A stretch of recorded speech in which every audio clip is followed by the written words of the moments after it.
5 signs you're not girlfriend material. What's up everyone, it's Sabrina from anewmode.com, and today I'm going to give you some truths that you may not want to hear, but it will really help you. So I hope you can open your heart, open your mind, and let it sink in. Look, I've been there. For a very large portion of my life, I was not girlfriend material. I was hookup material. I was have fun material. I was good at getting guys to desire me, but that was it. It didn't really go beyond that point. I was like Teflon, like nothing stuck. And I was just baffled as to why that was. I was good at capturing their attention and getting them to want me, but it always fizzled out. And I wondered, like, what's wrong with me? Am I not good enough? And it turns out, no one ever wants to admit this. Like, we want to blame the guys. We want to say, it's because guys are all commitment phobes. It's him, you're fine. It turns out there were things wrong with me. There were issues that I needed to address, namely the fact that I was basing so much of my self-worth on how guys viewed me. I also failed to realize that I needed to create a solid sense of worth within myself before I could actually have a relationship. This is why I never got past a certain point. And based on the questions that I receive, a lot of you struggle with the same thing. And believe me, I know how hard it is. I know how hard it is to build a solid sense of self-worth in this day and age, especially with social media and seeing these perfectly curated people and their perfect lives and their perfect bodies. It's so hard to feel good in your own skin. And then the dating apps, which give guys so much access to all these girls and vice versa. It just makes it hard. Everything's hard. I get it. It is tough, but it doesn't have to be. You really have to be real with yourself and identify some of the reasons why you may not be attracting the kind of relationship you want. And I'm gonna break it all down for you, so make sure you watch this video until the end.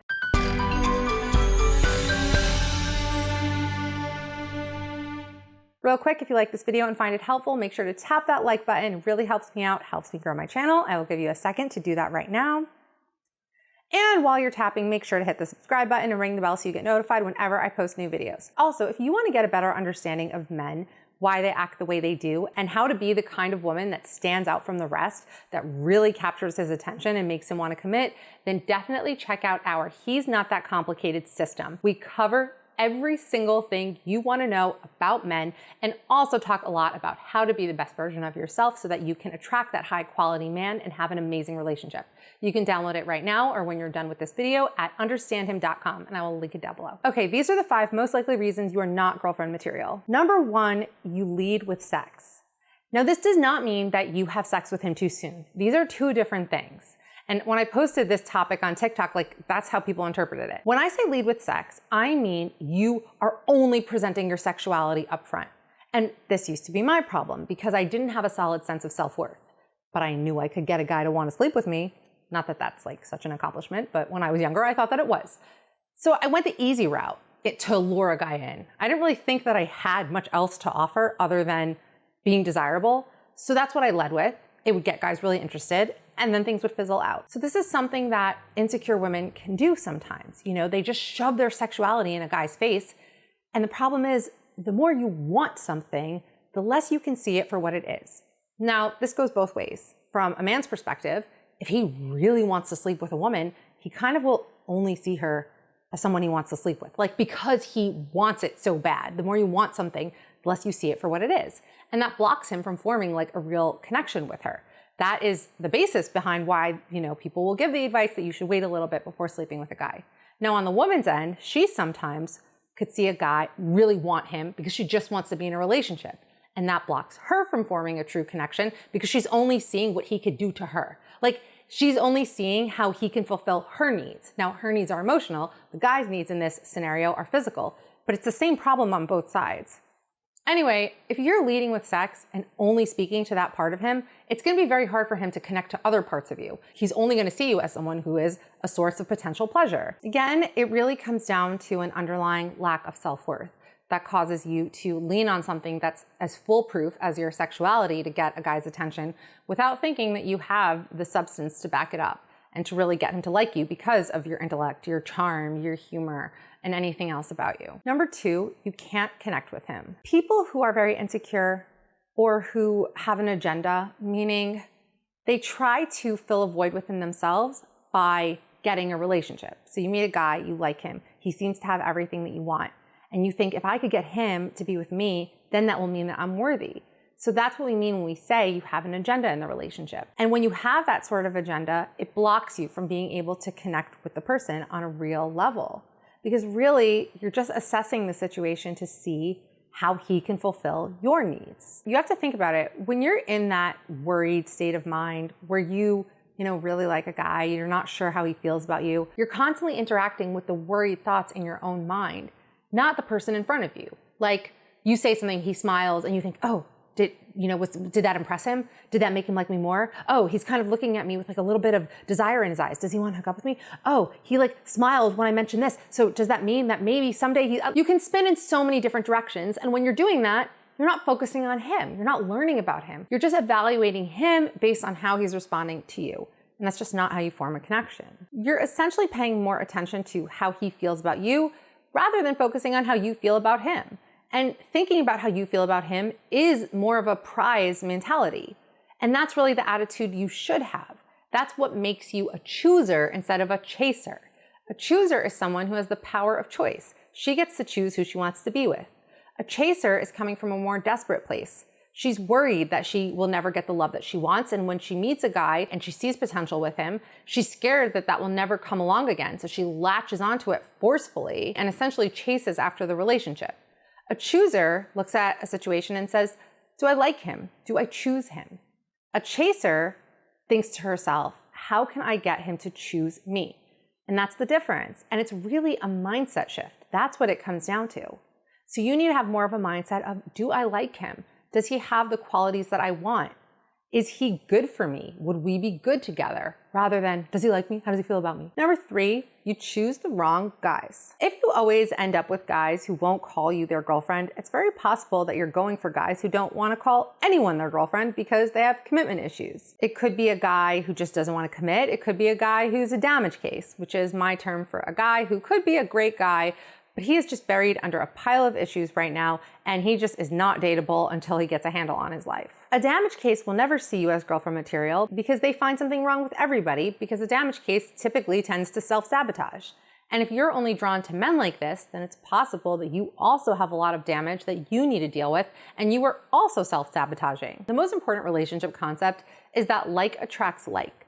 An emotionally available person will attract another emotionally available person. An emotionally unavailable person will attract another emotionally unavailable person. This is why in toxic relationships, there's usually toxicity on both sides. It's not usually like one person's perfectly emotionally healthy and the other person's toxic, because if that person was emotionally healthy, they never would have ended up in that situation to begin with. Now you might be saying, but I'm not emotionally unavailable and I always go for emotionally unavailable guys. Well, it's possible that deep down in your subconscious, you feel that you're not good enough. For whatever reason, that belief became ingrained within you. And so you are almost sabotaging yourself by unconsciously being drawn to these guys who can't commit to you, who don't want you the way that you want them. So in that way, you are emotionally unavailable. You're only going after people who can't give you anything. If you believe deep down that you are unworthy of love, you will always be drawn to people who treat you like you are unworthy, because they are validating the way that you already feel about yourself. And if you are familiar with my content, then you know something I always say is that the subconscious mind is always looking to prove itself right. Don't be that girl who convinces herself that all she has to do is love him hard enough, treat him right, help him forget about his bad childhood or his horrible ex-girlfriend, and then he'll come around and then you'll get the relationship you want. Because that's not usually how it ends up. How it ends up is he will break your heart out of the blue, you'll be shattered and need like years of therapy to recover, and I'm not exaggerating. You want a partner, not a project. You want someone who can handle his life, not someone that you need to fix. Seeing a guy as a fixer-upper is how codependent and toxic relationships begin, and you do not want that for yourself. If you can't get the relationship you want, it's really important that you take inventory and look at the types of guys you are going for and why. And really be honest with yourself. And don't give me that, oh, I can't help it, these are just the types of guys that I'm drawn to. If the only types of guys that you're attracted to are the guys that don't want you back and don't like you or don't want to be with you, then that's a problem that really needs some solving. And that is just a horrible way to go through life, and you need to realize that you are worth more than that. You need to get to the root of what's driving the behavior. Number 4, you're a drama queen. Men hate drama. Here's a very simple truth about men. And if you understand this, you'll basically understand everything you need to know about men. The number one thing a man wants in a woman is a woman who is easy to be around. Men move towards what feels good. and away from what feels bad. If it feels good to be around you, he'll want to be around you. If it doesn't feel good to be around you, he won't want to be around you. Starting drama is usually a plea for his attention, which usually comes from insecurity. Maybe you flip out at him over something minor, maybe you trash other people, maybe you get easily jealous. If you're always starting something, he's just not going to want to deal with you. And drama queens typically just want attention, whether it's positive or negative. Now look, I mean, of course you're allowed to have a bad day, of course you're allowed to have a bad emotion. I'm talking about consistently overblowing things that happen, consistently having these exaggerated reactions to things, blowing up at him if he doesn't text you back, and just acting like things are the end of the world, and just bringing drama into every situation, into every interaction. It's just not healthy. So if you find that you are a little bit too dramatic, see where it's coming from. Again, get to the root of it. See why you need all this attention, why you need to create so much drama and chaos around you. Number 5, you don't really love yourself. I'll keep saying this until I'm blue in the face. You can never really accept love from the outside until you love yourself on the inside. But let's talk a little bit about self-love, because I think there's misconceptions about it. I don't think it's possible or realistic to just love every single thing about yourself. Like, I don't love every single thing about myself. I could be really impatient and critical, and I have a whole list of things, and I don't love those sides of myself. I accept them as being a part of who I am. I try to work on them, especially the patience. Oh, I have 3 little kids, and it's hard. Anyway, I accept that as being part of me. But when I say love yourself, it really means accept and believe that you are lovable, that you are worthy of being loved. That's what it comes down to. I'm definitely not trying to feed into this like toxic positivity mindset. I think that's terrible. No, just love yourself, love everything, accept yourself. I don't think that's helpful, and I don't think that that's true. I think that what's important is to have self-worth, a belief that I am worthy. I'm worthy of being treated how I deserve. I'm worthy of getting the relationship I want, of getting the love that I want. And I am lovable. I am worthy of love. That's what it comes down to. The most important thing when it comes to having love that lasts is being in a good, solid place internally. That means you work on yourself. That means you work on yourself. You try and refine your character traits. You get to the root cause of some of your less desirable behaviors. You try to create a life for yourself that is fulfilling, that is full of meaning. If you don't know where to start and that sounds really overwhelming, then take some time when you have a quiet moment, close your eyes and picture your ideal day. Visualize, like, what time do you wake up in the morning? What do you do first? Who do you hang out with? What hobbies do you do? Take yourself from the start of the day till the end of the day. What does it look like? Then try to incorporate elements of that ideal day into your daily life. Now, unfortunately, it's not really realistic for us to live our ideal day every day because we have responsibilities and work and school and all kinds of things.